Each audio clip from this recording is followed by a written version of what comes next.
suis à fond. Alors, en fait, moi, je travaille depuis 2010 sur la culture populaire américaine. Et après m'être occupé de cinéma, de sport, de super-héros, j'avais envie de finir ce cycle en musique.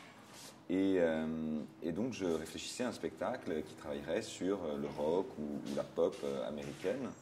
Et puis, en discutant avec un groupe franco-américain qui s'appelle les Moriarty, qui sont des amis avec qui j'avais déjà travaillé, ils m'ont dit qu'eux-mêmes se demandaient quelle histoire se cachait dans la succession des pistes de l'album. Et donc, on s'est dit, comme ça, que ce serait beau d'essayer donc de révéler cette histoire cachée et que ce soit moi qui m'en empare et qui tente, en tout cas, d'en donner ma version. L'album des Moriarty, dont je me suis inspiré pour écrire la pièce et pour élaborer le spectacle, s'appelle The Missing Room.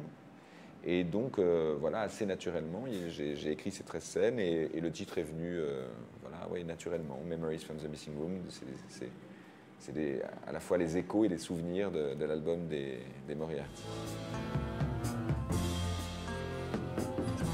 Pourquoi je me suis intéressé à la culture populaire américaine? Je pense que d'abord on baigne tous, c'est vraiment notre territoire commun maintenant. Moi j'adore ça. En même temps il convient de l'interroger, de le questionner, d'en faire la critique en s'en emparant. Et puis encore une fois c'est vraiment parce que c'est un outil, cette culture populaire-là c'est presque une boîte à outils, c'est-à-dire que c'est des signes et des motifs qui parlent à absolument tout le monde.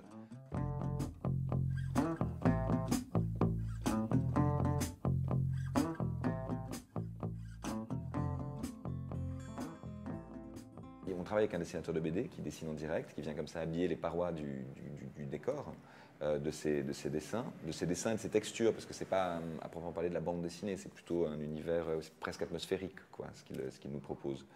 Et moi, ça m'intéressait beaucoup, parce que je travaille donc sur les cultures populaires en général, ça m'intéressait beaucoup de rencontrer un dessinateur de BD, de voir comment sur scène on pourrait inventer quelque chose ensemble. Et donc, ce qui est intéressant, c'est que ce que je dis souvent, c'est un projet.